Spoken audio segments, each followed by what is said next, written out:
C'est quelqu'un qui avait son propre mode de pensée et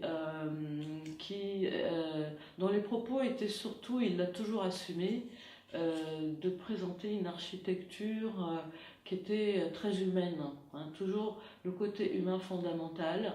Il avait une très belle image qu'il citait très souvent à chaque conférence ou à chaque apparition publique, c'est qu'il prenait l'arbre. Par exemple, l'arbre, le tronc de l'arbre était l'habitat, la maison, hein, la construction même, et les branches pouvaient représenter le mobilier, la partie décorative, la partie pratique fonctionnelle.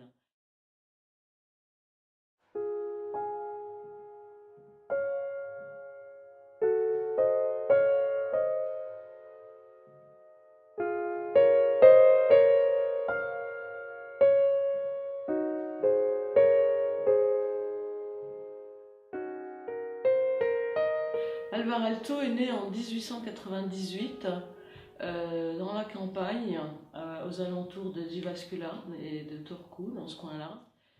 En tout et pour tout, dans les 65 années de sa vie active, hein, en tant qu'architecte, il a participé à plus de 500 projets, dont 400 en Finlande, 90 projets à l'étranger, dont 20 ont été construits quand même.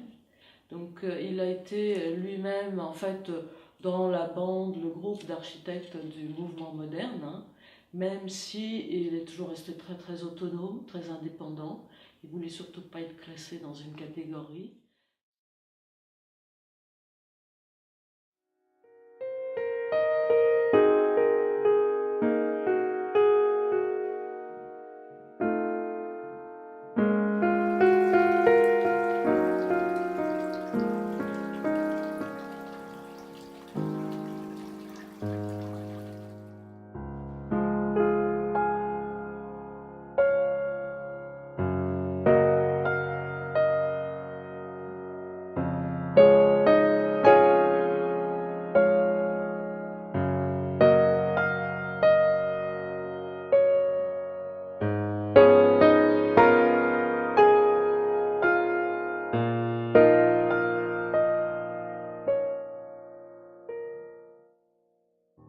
In the mid-50s, Louis Carré was a very rich art collector.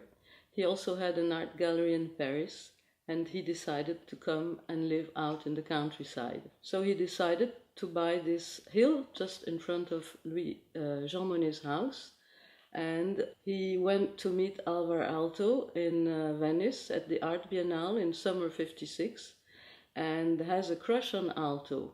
Aalto starts drawing this house, but Louis Carré says, I have a few special requests. I want a sloped roof on this house with a slate on top of the roof. For the rest, you can do as you like.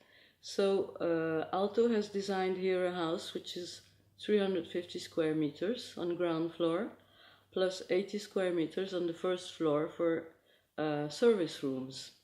Carré's idea was that this house had to be sort of annex to his art gallery in Paris. He was intending to invite many guests and also to live alone with Olga here on a quieter pace than the life he had in Paris. He wanted not too many bedrooms, he wanted large space. So this is why Aalto has designed the house in 3 parts. We have a reception area, which is exposed to the north and the west, with the living room, dining room, entrance. Then we have the private side of the house with 3 bedrooms and 3 bathrooms, and the back side giving to the east for the rising sun is the service area.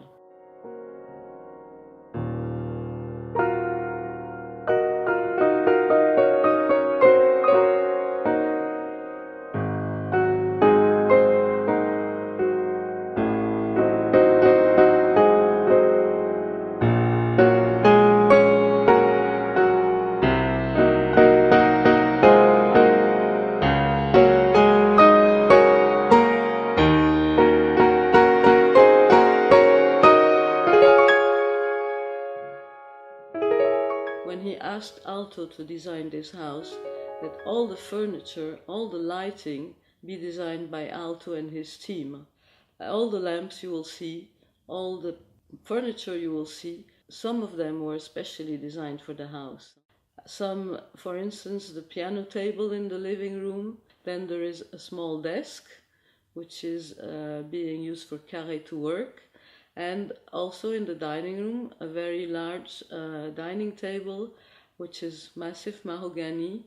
And in the back side to the east is the service area. In the service area, we have 3 rooms.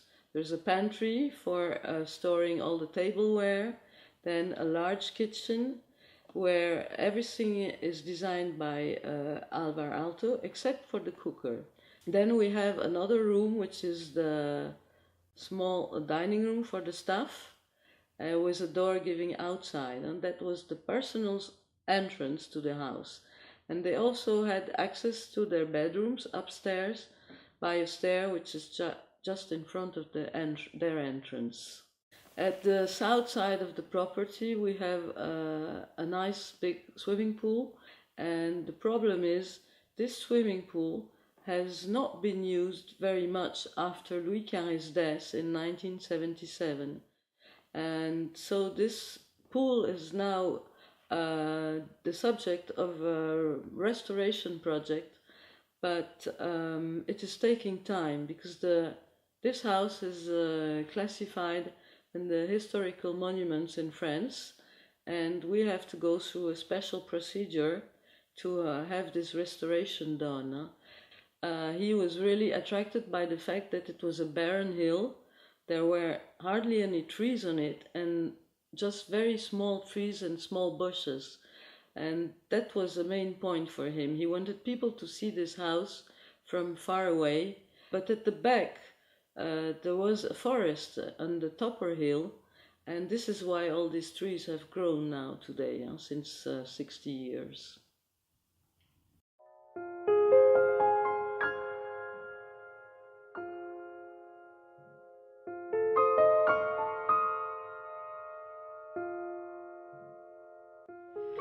So the building where we are now is called the Studio Aalto. It was completed in 1955 when the architect Alvar Aalto himself was 57 years old. Aalto worked here for the last decades of his career, from 1955 to 1976. However, even after Aalto had died in 1976, this building remained the location of the architect's office carrying his name. But in 1994, when Elissa Aalto died, the Alvar Aalto architect's office was closed down, and this building became under the custodianship of the Alvar Aalto Foundation instead. This building was an architect's office for about 20 to 30 people at a time, sometimes even 40, so you can imagine what a busy life it has been here. This building has been built in concrete and brickwork mainly, and it represents Aalto's so-called white period.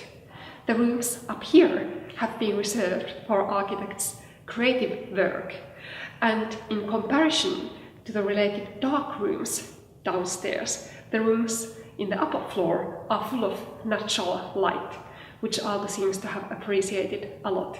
He has created ideal working conditions both for himself in his own studio as well as for his staff in the drawing room. However, in this building we can also enjoy Aalto's furniture and lamp design. Above me there is a balcony that functioned as an experimental laboratory of a kind. It was a place where the prototypes of the light fittings designed by Aalto used to be tested. What is quite special in this room architecturally is first of all the curvy wall that faces the garden. In many buildings by Aalto you can feel this special relationship with nature, the connection with nature, and that applies to this building as well.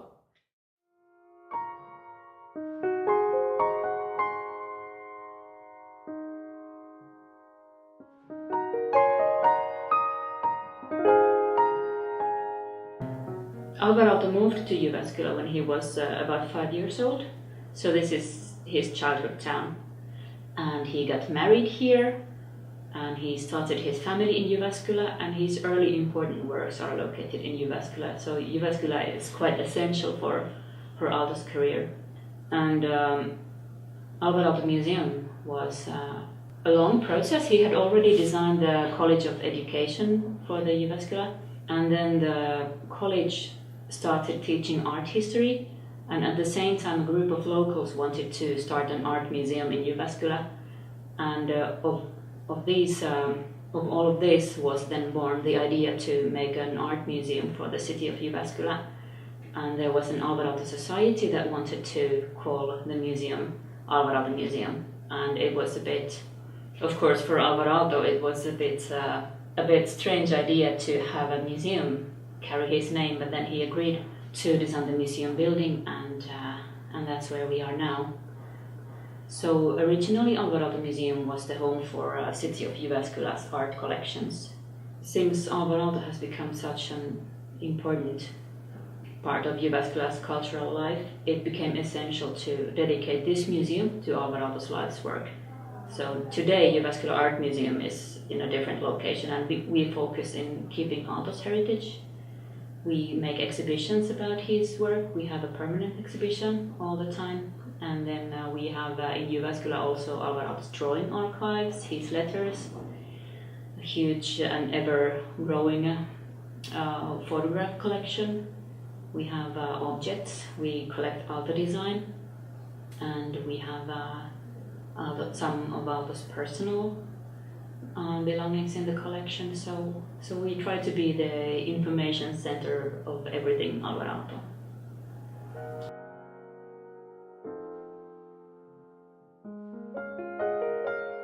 Donc c'est vraiment intégrer toujours l'aspect humain, pour qui était fait le bâtiment ou la maison ou l'habitat, pour quel usage et comment les gens allaient vraiment vivre dedans. Hein. Donc ça a été vraiment la base même de tout son travail.